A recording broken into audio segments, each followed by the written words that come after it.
Dans cette enquête, je vous révèle comment l'industrie pharmaceutique investit tranquillement une mission interministérielle chargée de lutter contre les pénuries de médicaments en France. Comble de l'ironie, ces pénuries sont parfois provoquées par les laboratoires eux-mêmes pour faire gonfler les prix. Voici comment les Big Pharma gardent la main à Matignon, une enquête que j'ai menée, à retrouver sur le site du Média TV, seulement accessible aux abonnés.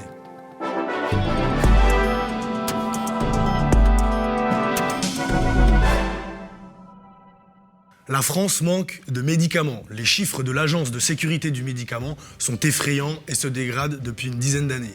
La France, patrie de Pasteur et des vaccins, manque d'anticancéreux, d'anti-infectieux, d'antidouleurs, bref, les pharmaciens des CHU de France sont dans une gestion de pénurie permanente. Mais rassurez-vous, on est sauvés.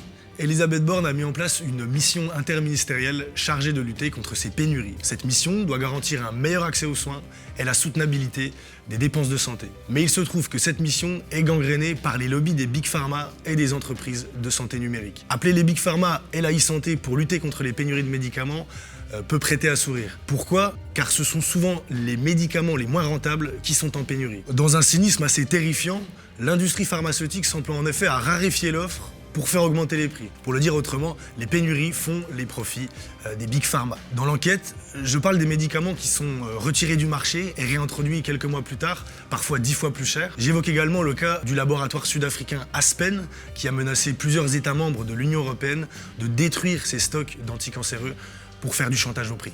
Pendant 4 ans, la Direction générale de la concurrence va enquêter sur Aspen. Elle vient de mettre au jour un vaste système de chantage utilisé par la firme pour faire flamber les prix de plusieurs anticancéreux dans 25 pays en Europe. Dans notre enquête, on a trouvé que Aspen était prêt à utiliser une série de tactiques, de stratégies pour augmenter les prix. Et ça comprenait des menaces. On a trouvé un document interne qui résumait assez clairement la stratégie pour toute l'Europe de négociation avec les autorités nationales. L'approche était vraiment accepter le prix demandé ou on retire le produit. Je cite également Sanofi, qui n'hésite pas à stopper la production de médicaments pourtant vitaux, mais pas assez rentables pour ses actionnaires. On ne s'attendait pas à ce qu'ils nous annoncent un arrêt définitif de la production. Ce qui nous laissait entendre deux collègues du laboratoire Sanofi, c'est que c'était ce genre d'ordre de valeur de 7 à 10% de marge sur le médicament, ce qui, à leur dire, a été quelque chose d'assez faible comparativement à d'autres collègues au sein du laboratoire qui travaillaient sur des médicaments beaucoup plus rentables. Un laboratoire qui réalise plus de 80% de son chiffre d'affaires français grâce au remboursement de la sécurité sociale a-t-il le droit d'abandonner des traitements essentiels ? Bref, Elisabeth Borne et Matignon appellent en renfort des pompiers pyromanes. Sur 6 membres de la mission, en effet, on retrouve 3 représentants plus ou moins proches des Big Pharma, dont Frédéric Collet, ex-président du LEM, l'un des principaux lobbies de l'industrie pharmaceutique, mais aussi ex-patron de Novartis France.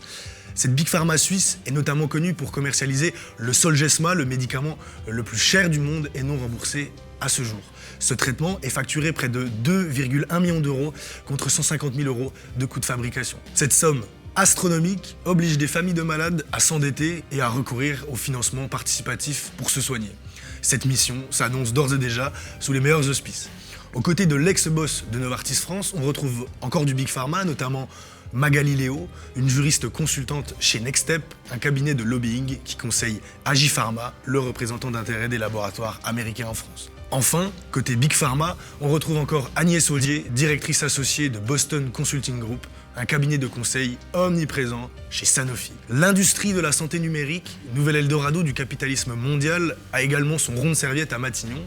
Dans cette mission, on retrouve notamment Claire Billot, vice-présidente santé chez Dassault Systèmes. Et ça tombe bien, l'éditeur de logiciels français a fait ses meilleurs résultats dans le secteur de la santé au dernier trimestre 2022.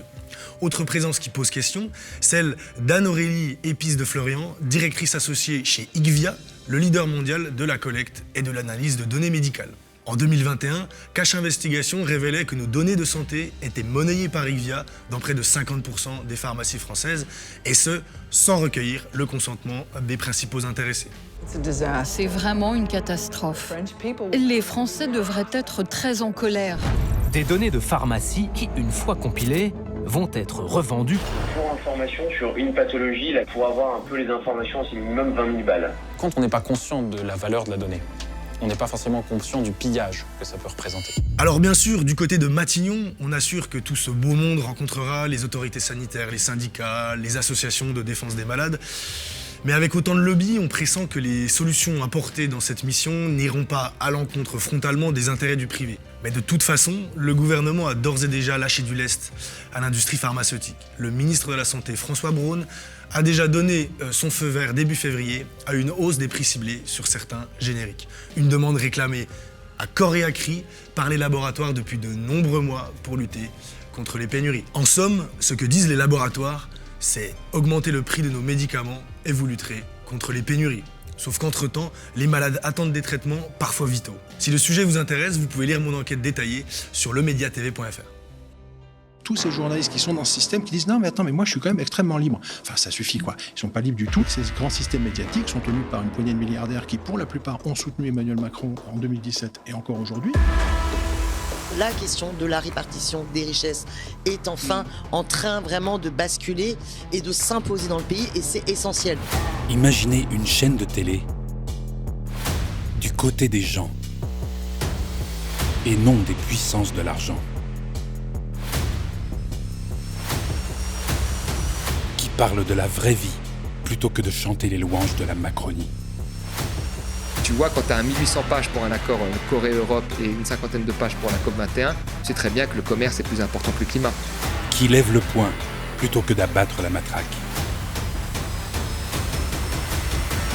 Imaginez une chaîne qui soit enfin du bon côté de la barricade.